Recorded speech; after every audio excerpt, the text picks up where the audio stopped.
నమస్కారం. ఈ వీడియోలో ట్రిపుల్ సి అనే కాన్సెప్ట్ గురించి చూద్దాం. అసలు ట్రిపుల్ సి అంటే ఏంటి? It is nothing but communication skills, confidence and concentration. ఈ మూడు ఎంతలా బిల్డ్ అవుతాయంటే దాదాపు ఒక 100% కి ఒక 90% పైగానే మీ పిల్లల్లో బిల్డ్ అవుతాయి ఒక ఆర్ట్ ఫామ్ నేర్చుకోవడం వల్ల. ఎలా? First confidence. కాన్ఫిడెన్స్ ఎలా వస్తుంది?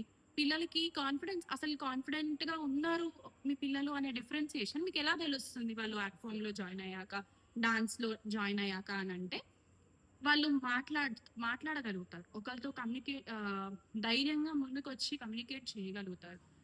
అది ఎలా డెవలప్ అయితుంది అని అంటే వాళ్ళు ఇచ్చే స్టేజ్ షోస్ కావచ్చు, లేకపోతే వాళ్ళ క్లాస్‌లో నేర్చుకునేటప్పుడు ఆ అట్మాస్ఫియర్ అంతా కూడా వాళ్ళ టీచర్‌తో ఇంటరాక్ట్ అయ్యే విధానమే దాన్ని ఆటోమేటిక్‌గా కాన్ఫిడెన్స్‌కి బిల్డ్ అయ్యేలాగా చేస్తుంది. దాని తర్వాత ఏంటి మనకి కమ్యూనికేషన్ స్కిల్స్ అనుకున్నాం.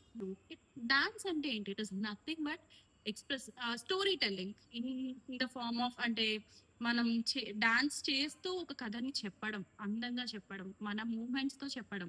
కాబట్టి ఆ స్టోరీ టెల్లింగ్ చెప్పే వాళ్ళకి, అంటే డాన్స్ చేస్తూ చెప్పే వాళ్ళకి కమ్యూనికేట్ చేయడం పెద్ద కష్టమైన పనేం కాదు గదా!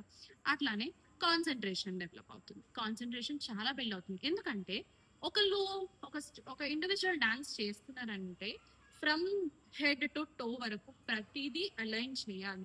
బాడీలో కావచ్చు, వాళ్ళ సోల్ కావచ్చు, వాళ్ళ మైండ్ కావచ్చు. ఇవన్నీ అలైన్ అయ్యి కోఆర్డినేషన్ తోటి కాన్సంట్రేటెడ్ గా వాళ్ళు ఒక పెర్ఫార్మెన్స్ చేసినప్పుడే, ఒక సాంగ్ కి పెర్ఫార్మ్ చేసినప్పుడు, లేదంటే స్టెప్స్ అయినా కూడా పెర్ఫార్మ్ చేసినప్పుడు ఆటోమేటిక్ గా కాన్సంట్రేషన్ అనేది డెవలప్ అవుతుంది.